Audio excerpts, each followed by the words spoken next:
All right, Miss Lilia, thank you so much for coming and sharing your story again with our Voices Over Cancer podcast. I've known you now for almost 3 years, and it's been amazing to kind of watch your journey and to connect with your friendship.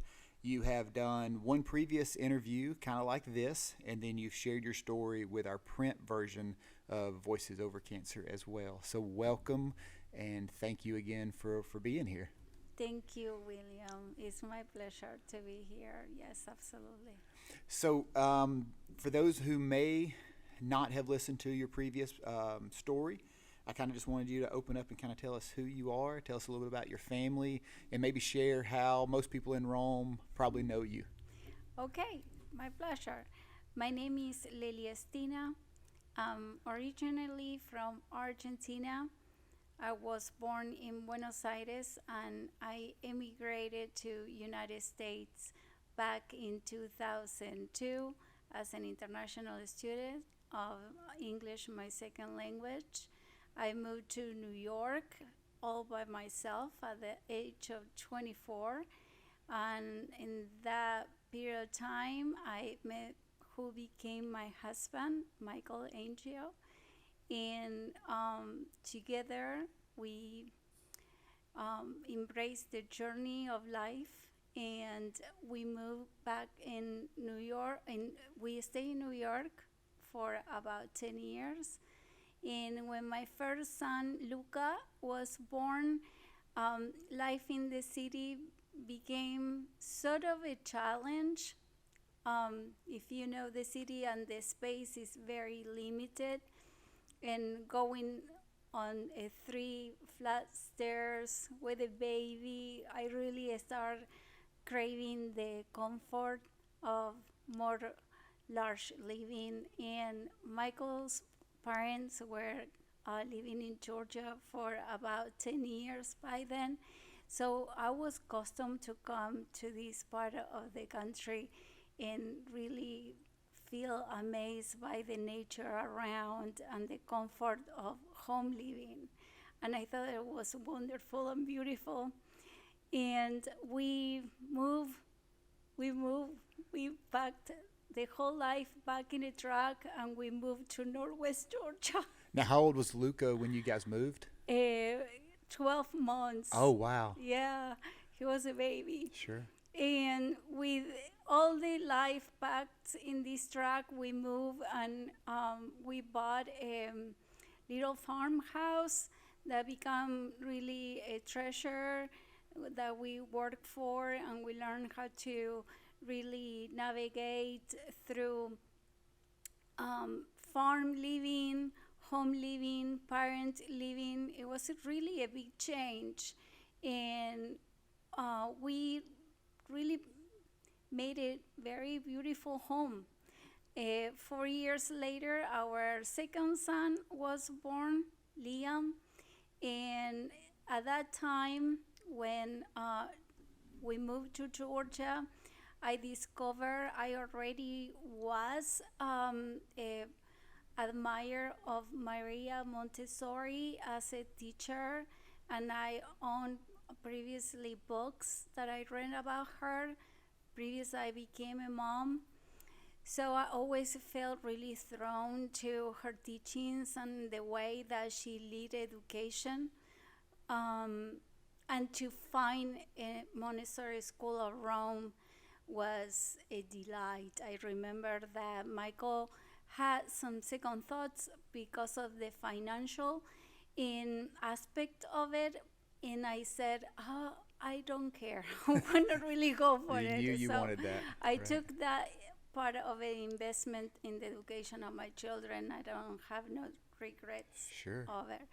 Um, so Michael got it went back. He went back to New York right away because we pretty much were kind of broke.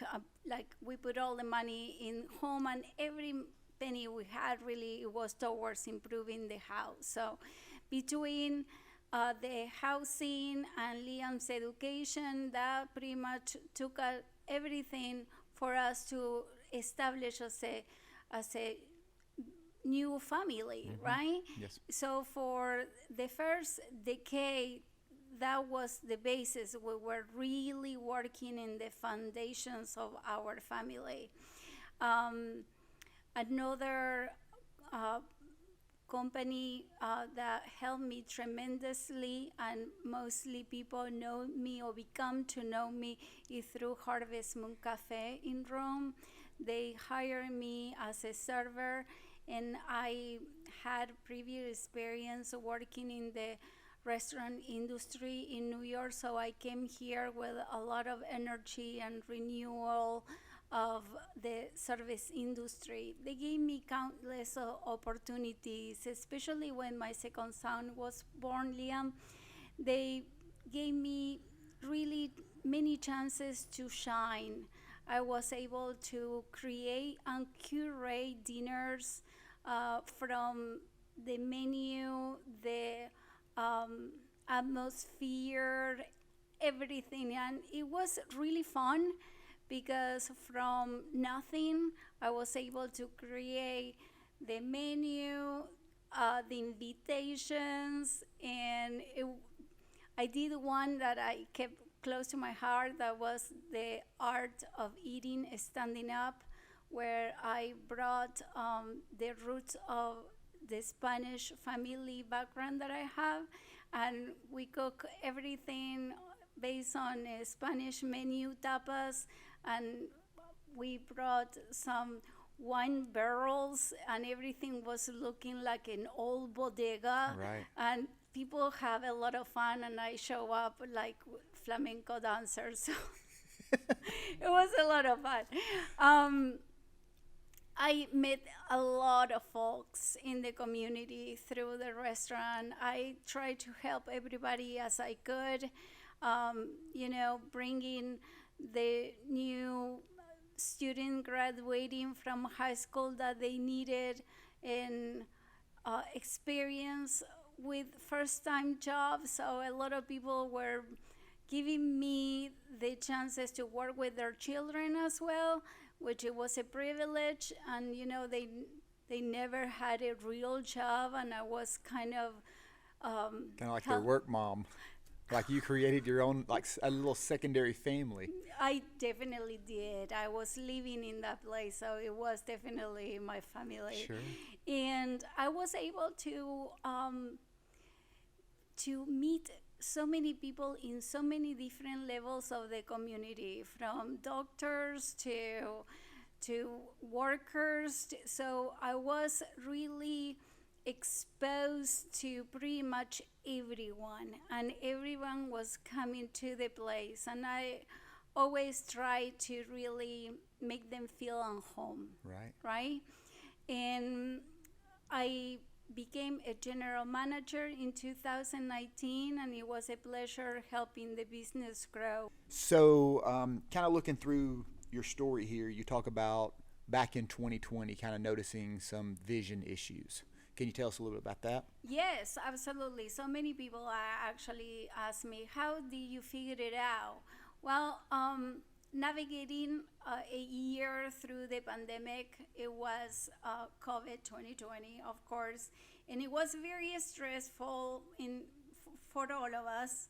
But I started experiencing double vision at the distance by the fall of 2020. But I was not really thinking that was something serious. I really thought that my astigmatism was getting worse, or, And it was just vision, or were you having any headaches or anything no like that? Just vision. headaches, so vision, and always being kind of very healthy, very conscious what I eat, exercising, very active. So a lot of things were really wiping off the what it could be. Sure. Something that now in retrospect I will consider the level of stress that I experienced through the year 2020. I think that it could had some impact on that. But I started experiencing this double vision, so I went to the eye center from Harbin Clinic in town, and they said, okay, let's make sure that you are okay. Let's run an MRI. And the MRI showed up that I have a tumor on the brain stem. These kind of tumors are no surgerable, so it's an operable brain inoperable. tumor with a very condemnatory prognosis, and um, they are more frequent to see them in children or elderly people, even in males. So it was less than 1% of the 1% of all the Yeah. brain tumors. So I had it all the odds on me, which it was super impactful because you never are prepared to receive news of this magnitude, and then it takes a toll on your understanding what you are dealing with, right? Right. So all that generated a hurricane of emotions, not only in myself but in my whole family, as you can imagine. So what a lot of people, there's a lot of different ways you can handle this. How did you guys approach? Did you just come right out and tell your kids, or did you kind of wait till you figured out kind of more what was going on? I That's a very important question. We we held back for a little bit until we knew what we were dealing with. Sure. Once that we started having more knowledge of and understanding what we were going to embrace, we took our kiddos to the Rocky Mountain State Park for a walk in nature. We didn't want them to get emotionally attached to the impact of the news, Sure. to any special environment. So we took them in nature and we talked to them in a picnic table. And we told them that mommy might have some treatments and things might be running not as the usually routine that we are accustomed to run our lives with. But we said that if there is a word that you heard that you would like to know what it means, please talk to us, that we will give you the most honest question. Please try not to go and research it yourself because it might come the wrong information. So we will have already the answers for you to understand what is happening. So my kiddos were champs. They really handle everything really, really well. I have to recognize the support of the community and the family and the friends and everybody who showed up and extended a hand when the treatments were really intense, the side effects were intense. I wasn't able to drive for 8 months. So now, where did you were traveling to and from Atlanta for your treatments, right? Yes. So before the community support comes in, what did those treatments look like? What kind of treatments did you have to have? So no one in Rome had this tumor. So the comfort to go to Emory and know that they had a few people with this tumor, it gave me some sort of understanding that they will know what's going on. Sure. So So did you have like chemotherapy, radiation? yes, I had a proton therapy as a radiation that is more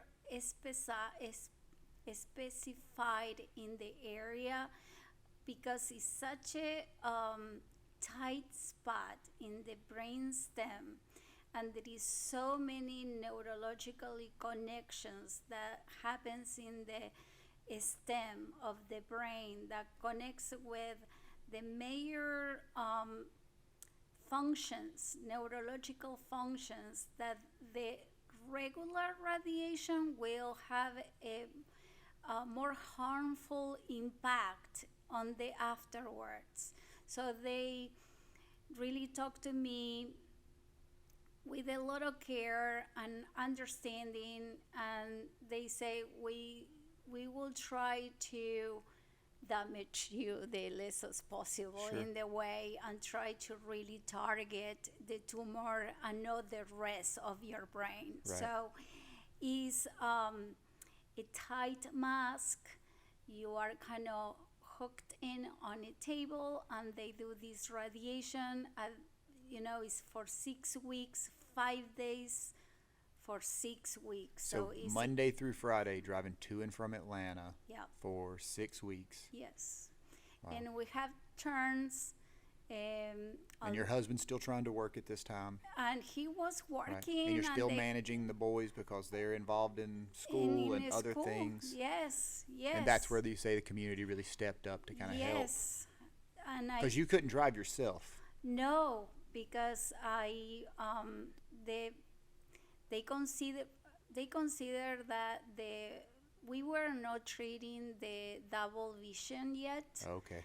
but with the beginning of the radiation treatment, and soon the side effects of it started kicking in, I wasn't really having the energy to drive through 75 to go to Emory. You know how hard that drive is. Right. So I couldn't do it. I had a wonderful bunch of good people that signed up pretty much. I did in a schedule, and we had Wednesday drivers, Tuesday drivers, and I have it really close to my heart because the conversations that we had back and forth, it really was amazing. I really bond with some of my friends and co-workers in ways that I didn't do it before. I wish we did a podcast in one of those drives, because some of them, they were hilarious. I'm sure. Yeah. And some of them going back, I was super wiped out. Right. Especially at the end of the treatment. And they gave me the space and the comfort to know that it was okay to recline the seat and just sleep, because coming back home, I was taking care of the boys. Even though Michael, feed them dinner and everything, Right. I was able to go and tuck them in for bed. Yeah, and So, still be mom. yeah. Still had to be mom. So Emory Proton Center was awesome. The professionalism and the care that I received from the doctor to the radiations assistant, it was wonderful. Even they knew that I was from Argentina. I'm not sure how, but they received me with tango one day. They played tango. One of the nice things was that through treatment, you choose your own music. So they will let you choose the music that you want to play. Right, right. That was a nice note. Yeah. It was great. Is the steroids makes you develop like a moon phase. It's all about taking care of inflammatory issues. So, it was a constantly changing, and that is something that I want to reframe.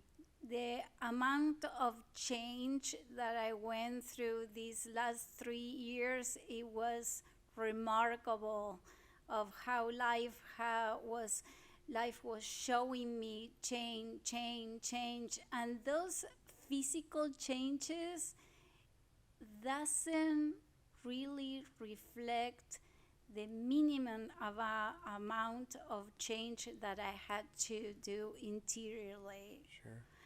In my inner life, right? So you talked a lot about the importance of support that the community was able to provide you. You shared a lot of special stories with that. One thing that you shared is, with a cancer journey, the level of financial hardship that's often introduced into all families. There was a fundraiser that kind of came together to help support you and your family, and it was called Pancakes on a School Day. And it was with Harvest Moon, it was with the Montessori School, and then Summit Quest got involved. Can you share a little bit about the story that just means so much to me, but Pancakes on a School Day? Can you share that a little bit? Absolutely. The one of these first weeks of this tumultuous time in our lives, on steroids, so unable to sleep well. So I wake up super early in the morning. You're going through treatment at this time, right? I am not going to Oh, treatment you're on yet. steroids though. Right. Okay. They were. I began treatment in March, so this is the end of February. Still, everything's super new. Okay. And but I'm loaded on steroids, Right. so I wasn't sleeping much. For not only the steroids, I think this is me thinking Right. and Carrying the weight of overthinking. what you know you're Yes. facing. But I said, well, I'm gonna go and make pancakes. And I make pancakes in the morning, and my oldest son, Luca, he comes downstairs, breathing really deeply and saying, pancakes on a school day?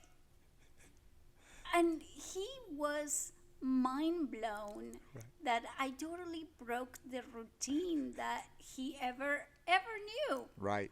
And and I didn't realize it until then, right? That I never cooked pancakes on a school day. That was something that I will do Saturday or Sunday, right? Right. Because I make them from scratch. Sure. right? The real deal pancakes. They're yes. real Yes. deal And nobody has pancakes. time for that on a school day because you're just trying to get your kids up, ready, and out the door. Go. And out the door. And go. But that day, Luca was so grateful for the gesture of making pancakes, and it came with such an innocent that he kept saying, even when I was talking him in bed, Mama, thank you so much for the pancakes today. That then I shared this story with you. That's one of the first times, I think, maybe it was the second time we'd ever even met. That's correctly. And you came to my office. You were kind of telling me about your situation, kind of where you were in your journey. And you just kind of started talking about pancakes on a school day. And I was like, I have to stop you because, like, it just gripped my heart. I mean, you captured a moment in time for your kids during a time that was very unknown, and it was so special and so impactful. And I just love that because we operate so much of our lives in the school morning rush. We've got to Yes. hurry and get to basketball practice. We have to hurry and do our homework. We have to hurry and go grocery shopping. We have to hurry and do whatever it is. We're always in that rush to try to get to the next thing. And we could all take a moment to make pancakes on a school day. You can't have pancakes on a school day every day. You don't have time. Life will not really allow that. But when you can seize that moment, it creates such an impact that when you're tucking your child in at night, they hug you and say, Mom, thanks for those pancakes, because it's about a lot more than the pancakes. And so that was beautiful. So you shared that they wanted to do a fundraiser, I believe, and so we got stickers made up, and we had Pancakes on a School Day t-shirts printed, and we gave those to you so you could sell those at the fundraiser. And the community came together and had pancakes, not on a school day. I think we did it on a Saturday morning. But, all those families came together, and they did that because they loved you, and they love you, and they love your family. And I think that's what, that's community. And I think it showcased the impact and the friendships that you have throughout this community. We got so many calls on how they could connect with you. And I love that story. I share the Pancakes on a School Day story all the time. Well, you were the one who saw the beauty of the present moment. We have to recognize that you were the one that saw on the mundane moment something special, that it was special. And when you told me, I was able to see it by the mirror of what you were sharing with me. I wasn't able to see it by then. I just was doing it. Right. And that became this fundraiser that took place on May as a Mother's Day celebration with the Montessori school community in in in unison with Harvest Moon cooking the pancakes, and you guys providing all the merchandise, which many kiddos of Montessori Mm-hmm. school is still wearing this shirt. Wow. Luca is one of them, Yeah. and they love it. I've still got mine. I wear mine. Yes, absolutely. So we were able to raise over $10,000 towards the medical bills, which it was amazing. The little students from the Montessori school around were able to sing. There was flower decorations. It was a beautiful It was celebration. beautiful. It was beautiful. So thank you. No, thank you. Thank you. I mean, it's those moments. And like the side note of like what Summit Quest often does is when we work with families is we try to create those moments. You know, maybe if someone's going through a cancer journey, but we're taking them out for a paddleboard trip that day, it's just trying to capture and create and capture that moment to make memories, to enjoy the moment. And like reading your story, you reflect so much about the importance and the power of recognizing those moments and being appreciative of those moments. I'm going to read, so you have worked on an updated story for this year's Voices Over Cancer publication. And I wanted to read, with your permission, I wanted to read something that you have shared. Yes, please. If that's okay. So this is part 4 of your story, and it's titled New Beginning. It's with awe and much gratitude to tell you that I have maxed out chemotherapy treatment for now. At the moment, my body is continuing to heal in deep restoration and gaining back strength. I have much more work to do, but for now, I know that I won't stop. I will continue falling in love with life, feeling the divine in me, working through me and all around me. I give thanks every day for every golden link of human life that I have touched and has touched me. Y'all are in my heart beyond space and time forever. I am deeply grateful for those who hold me tight and up in prayers, especially when I felt that I didn't have any faith or strength left in me. They kept encouraging me, believing that I can be the miracle. Those are some powerful, powerful words. And I don't know if there's anything you want to add to that or kind of share where those words came from, or if you have anything you want to say about that. Well, after radiation, I was introduced with chemotherapy, and the first set of chemotherapy didn't work out because I was allergic to that drug. So then they set me up for a second drug and cycles, and I was able to manage a total of 7 cycles, including the drug that I was allergic to. And it really, I faced the darkness night of the soul by the end of December of 2021. I didn't have no faith left or what I had to do. And something really special happened to me. I was folding laundry at home and I started crying. I was fearful of if I didn't know how long I will be living.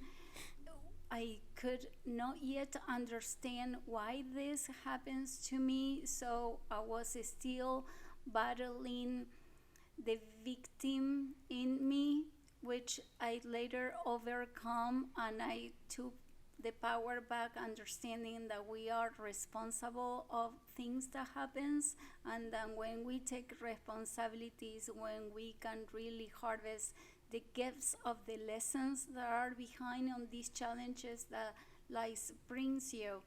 But it was back then that I still no understanding why things were happening like this. And I had a lot of limited thoughts and belief in me running, that it didn't really allow me to be born in faith. And that moment was that I was folding laundry, and I really spoke out, and I says, I just don't know, please help me, what I gotta do. And I started singing a song that I learned when I was a child, probably 7 years old. And believe me, William, I haven't sing that song in 30 years probably or more. And it's in Spanish. I learned it, in church back home. And the song had all the words that I needed to hear in order for my faith being reborn in a way that it was more powerful than anything. I had this moment where I was singing and home folding laundry and crying, but in the same time, I connected with my 7-year-old child that I was singing that song full of faith and touch and impeccable by the things of the world. And I really connect with that child in me, which knew that everything was gonna be fine. And from that moment, it was a mountain that I gotta really go up and work every day. But from that moment, life was bringing me different tools, books, people with different crumbs of information that helped me to start really working in my inner life and understanding and achieving a level of peace within me for have space and understanding, love overall, and heal. And I think that in all this time, radiation was remarkable successful with a 25-30% reduction, and through chemotherapy the reduction showed in the tumor was also very remarkable. But I think that the most important part is not just the reduction of the tumor, it was the peace that I was able to achieve in this learning experience with myself, because not everybody has the opportunity to really analyze or think or contemplate their own mortality. Some people, they don't have even the chance to do so. So I feel really privileged that I have this opportunity to really think about my life and how I want to continue living and how I want to see this as a victim or as a responsible person, and understand that some ways that I was living like without consciously or unconsciously I am responsible for. So you put things in priority really quick. Right. You start really taking care of yourself, loving yourself. Know that self-talk that doesn't serve you. You have to really embody love within you, because love is the only emotion high enough that is able to heal ourselves and others while you do it. Wow. I mean, I wish I could add something to that, but those are amazing words. And that is an amazing message that I feel like everybody would benefit from listening to. So much, like you could break down so much of what you just said. Um, and I've never, of course, had to face the journey that you are on, but you're right. We take for granted every single day until something like hits us in our face. And whether it hits us personally or it hits a loved one, we don't fully appreciate the time we have with those until we're worried that they're going to be gone or that we're going to be gone. And even when you talked about how things were lined up at your darkest time, and then you sang that song, and then people and resources started finding you when you needed them the most, and you said like crumbs, like the little crumbs, a little bit at a time. And also what I got from that statement is all of the people that brought those crumbs, they were bringing whatever they had, and it could have been a small act, but that small act was the world to you, and it helped you get up the mountain. And Yes. that's so I want to capture that to encourage people. Whatever crumb you can bring to someone who is in their time of need, bring that crumb, because it means so much.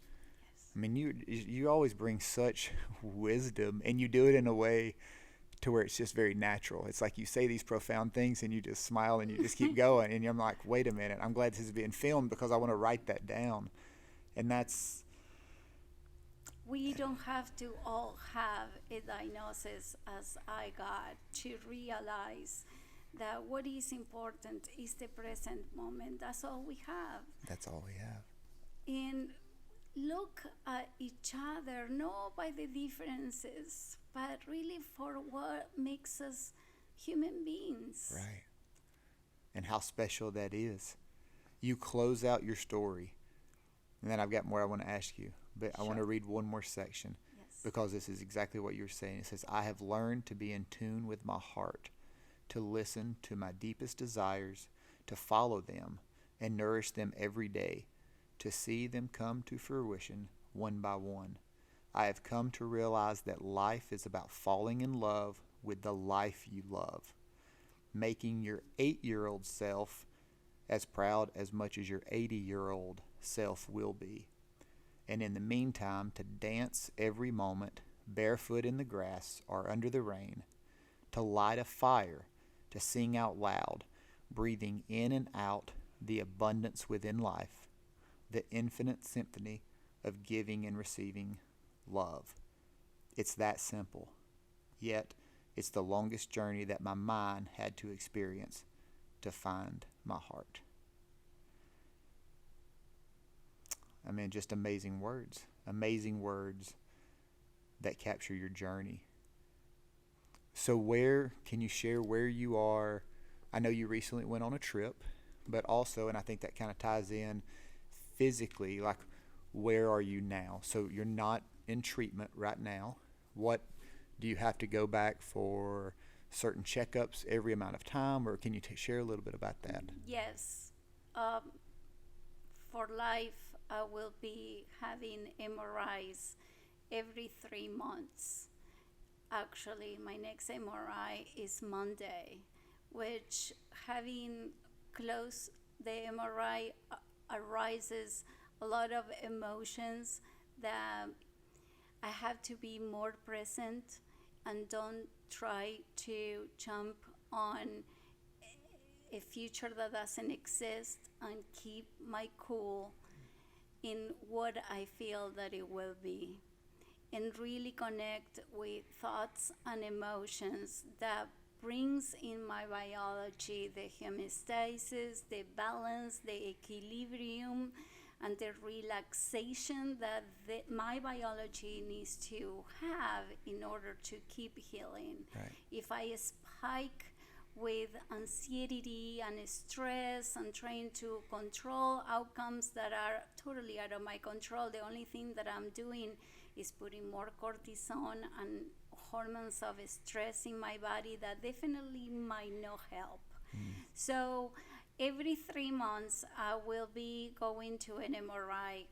every time that that 3 months runs out, it takes extra work, conscious work, to make sure that I'm present, that I'm not falling unconscious again, that I'm not giving myself to fear, but to a state really lingering in the emotion of appreciation, gratitude, and start from now feeling gratitude for the good news that I'm going to receive on Monday. Right. It's not easy, but it's not impossible. Right. And I'm learning as I go.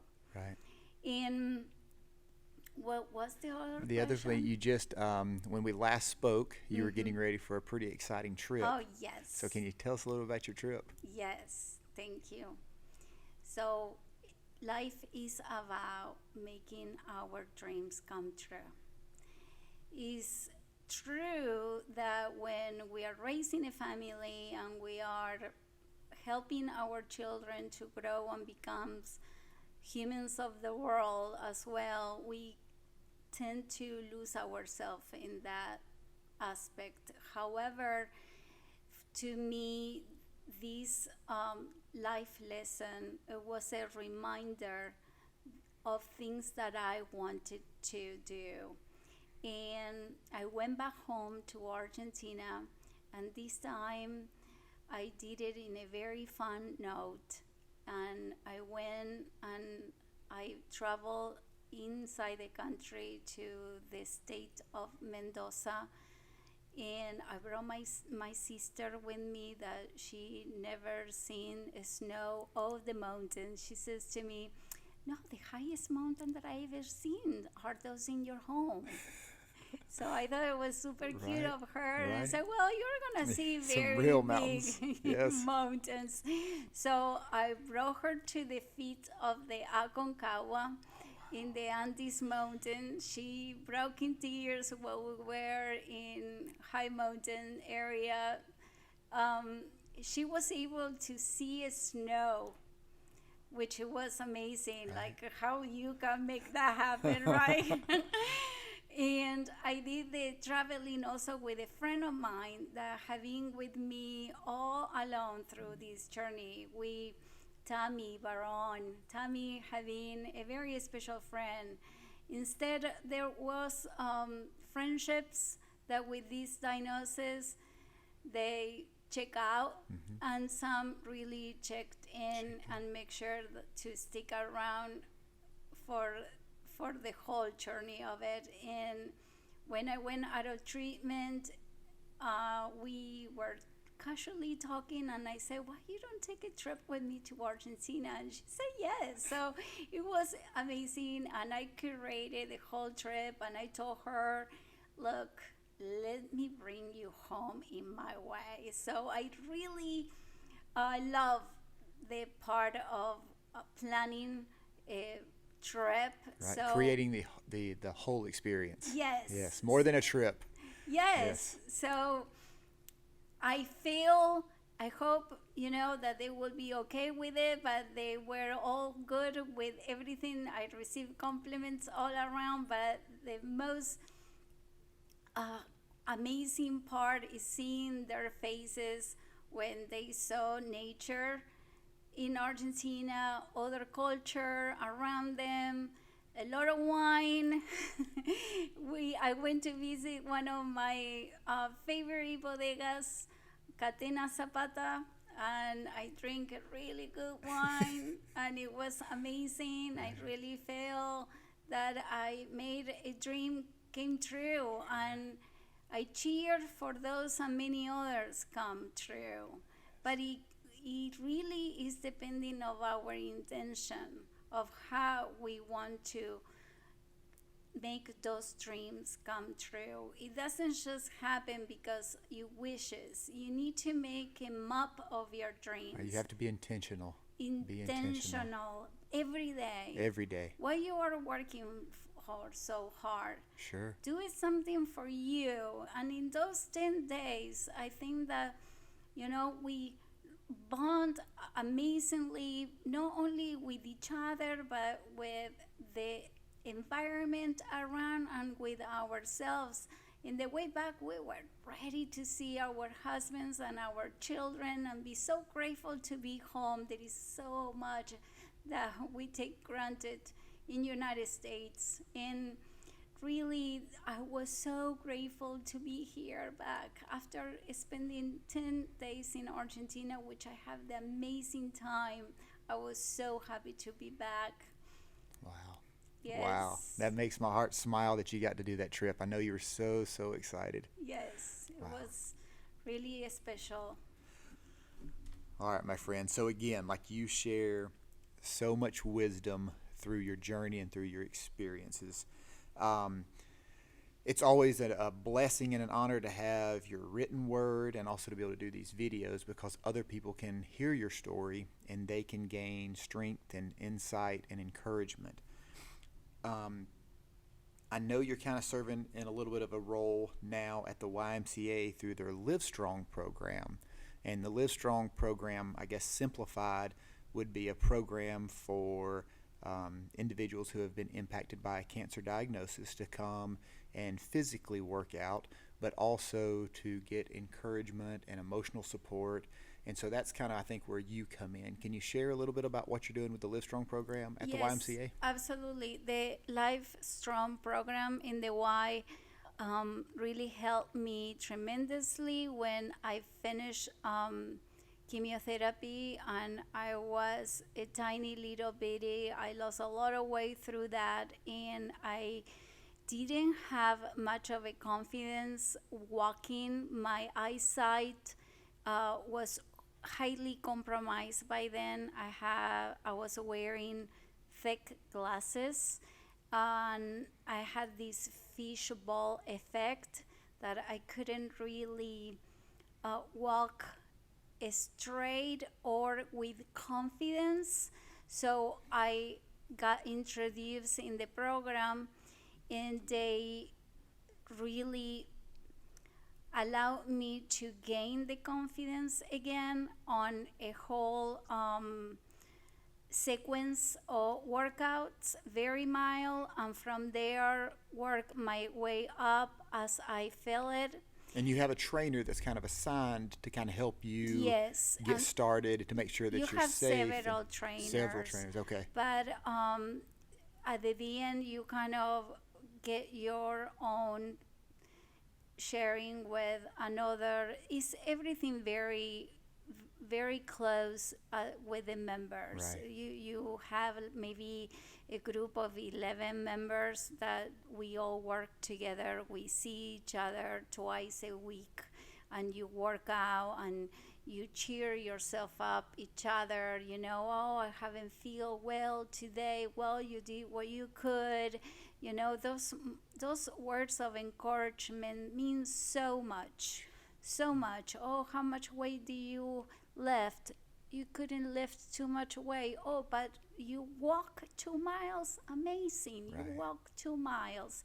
You celebrate the little celebrations that later becomes amazing celebrations. And I finished the program, and I have continued making my routes as I can, and I'm trying to really do my best. I am up to 3 times a week that I go and I do my rounds, and I have actually pumped it up really well. That make me happy. And they invite me to talk to the new groups, and I went there on their first meeting. And I remember how I felt in the first meeting. You feel kind of what I'm doing in here. Like apprehensive, a little Yes. unsure. Are these my people? Is this do I really need to be here? So I think that I broke out the ice right away, and I talked to them, and they were all smiling and feeling really empathetic with each other, which is wonderful. We can connect from the heart, and when we connect from the heart, we are all equals, Sure. And I shared my story, and I told them, look, I'm gonna go and do my workout. I showed up a little earlier than my workout, and I talked to them, and I said, and I'm still doing it. And the idea is show up for yourself. Show up. Doesn't matter how, but show up. Yeah. Nobody is judging you. It's all in the mind. And we have to reprogram the mind to don't judge, just to feel and really show up for yourself. No one else will. Right. So you better show up and That's better it. smile to Right. yourself, because no one will until you do it. And see, when you smile to someone, guess what is going to happen? They're going to smile back to you. They are. So that's the echo feeling. That is the idea of doing that every human being should wake up to. Yeah. Understanding that we are all equals when we really connect each other from the heart, right? Right.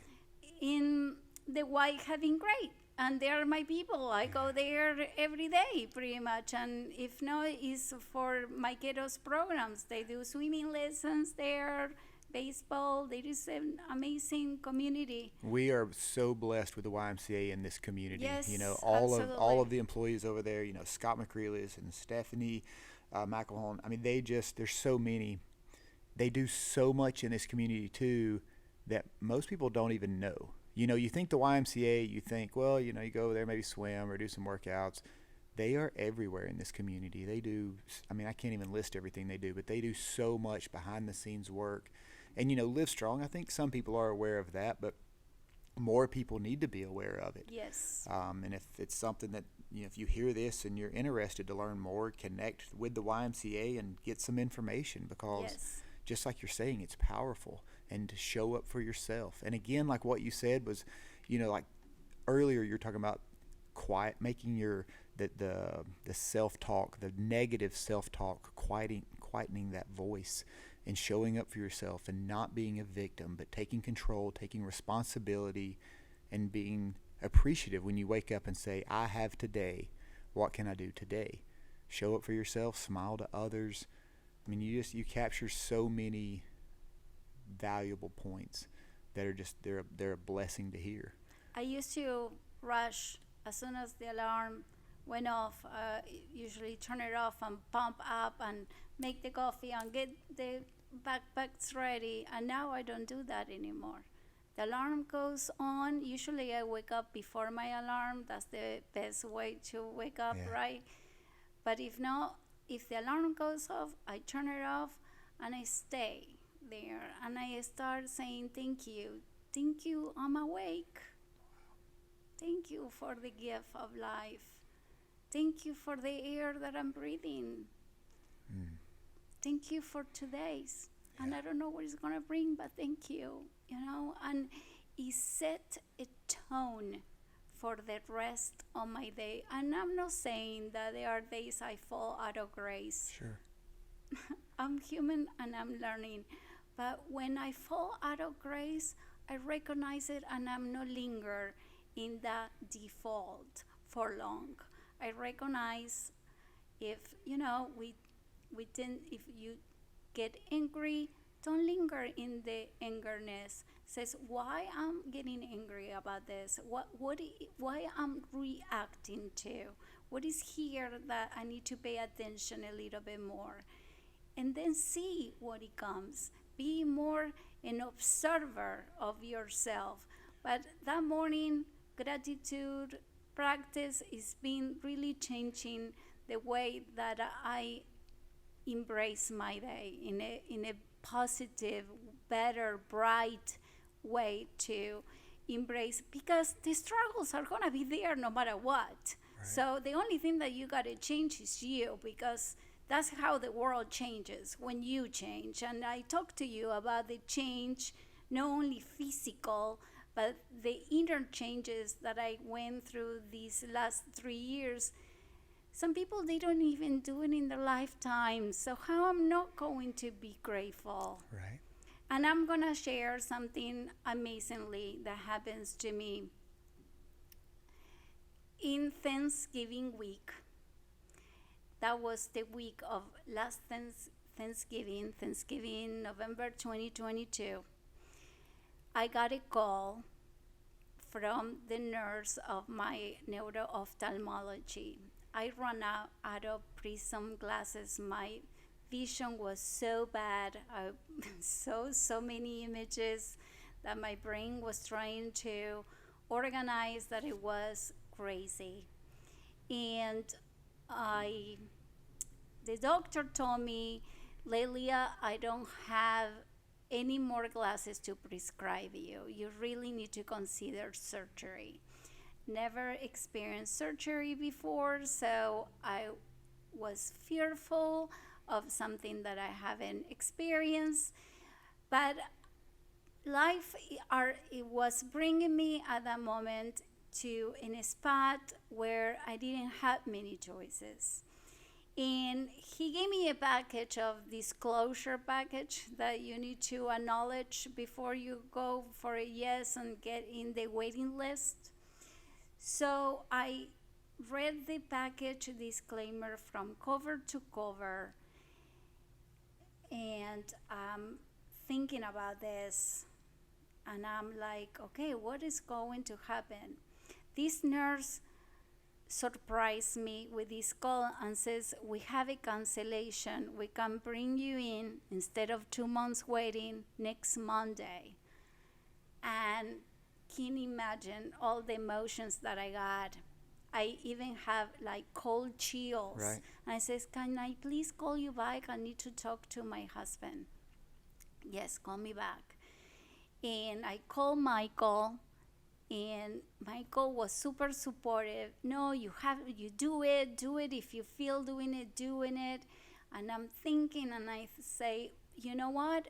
I'm gonna do it. What is the worst thing that can happen? Always this limited mind, Right. trying to figure out the worst scenarios. We always go worst case scenario. Instead of trying to be the best outcomes, right? Right. Well, the worst scenario that I could come up for was that I was gonna lose the eye, but in that case I won't see double anymore. Right. So I said, hey, even in the worst scenario, I'm victorious Right. no matter what. So I surrendered to the experience, and I went to surgery within a week, and the results were even better of what they thought. And look at me, I'm not No wearing glasses. glasses. Because when I guess it was last year, and you were even having to wear like an eye patch for a while. Yes, for a while. Right. But And now no glasses, only reading. only reading. Only reading. And I want to say the point that happened on Thanksgiving week. I have my eye fully red. As soon as I came out of surgery, I saw Michael, and I kept saying, I see only one of you. And You at work. he thought that I was coming out of anesthesia. But the gratitude, the deep gratitude of seeing normal stays with me right now.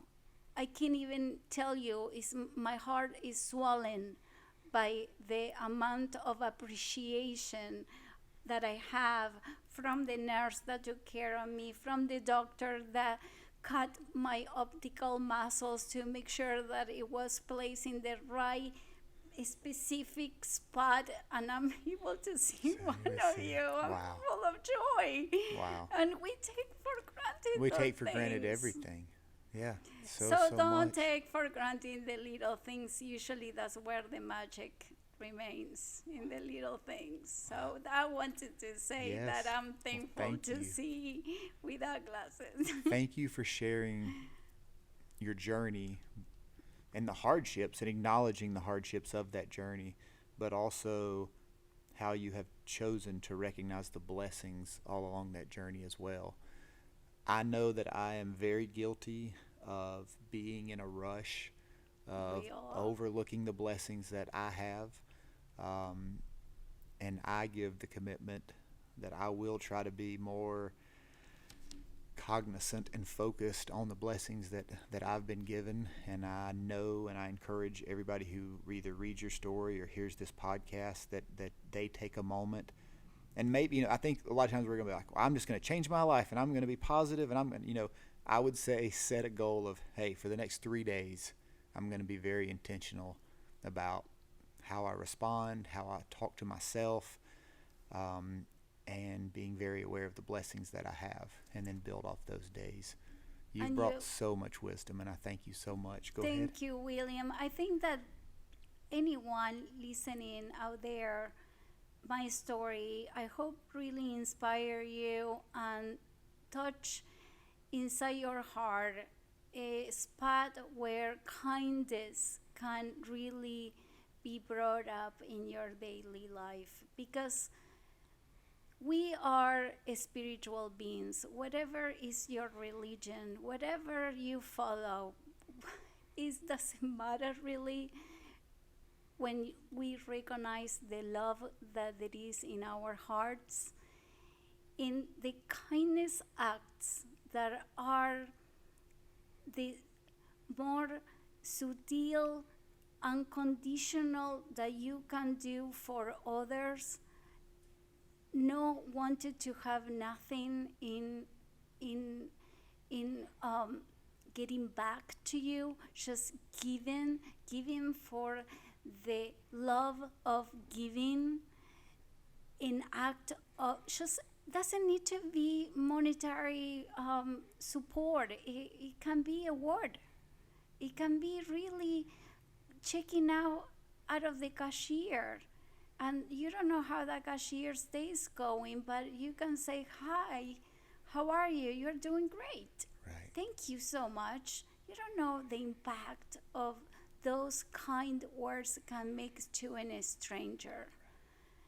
And those are the acts of unconditional love that eventually, when we move on of this earth life, are gonna count in your spiritual life count. Absolutely. Those kind moments that you express unconditional love without in expectations of receiving something back. Right. And that comes from ourselves too. Just saying, you know what, today I want to give myself a hug. Yeah. You're doing good. Keep it up. And that's what it cares. And I hope that anyone hearing us in this conversation today, William, can see that, Absolutely. because there are signals all along the way. You don't have to have a really ice bucket throw it to you in cold water to make you wake up. Right. That's why I'm talking, right? So maybe it can help you. Right. Thank you for your wisdom, for your time, for sharing your journey. I'm grateful for our friendship, and I'm grateful for any time that we get to sit down. I do have you a Voices Over Cancer Yes. T-shirt, Thank you. so we'll gift you that. Yes. Thank you. Yeah, absolutely. And your story will be printed in the upcoming book of Voices Over Cancer. So I'll let you know when that comes out. Thank you so much. All right. William. I Bye-bye. appreciate you. Thank you. Bye.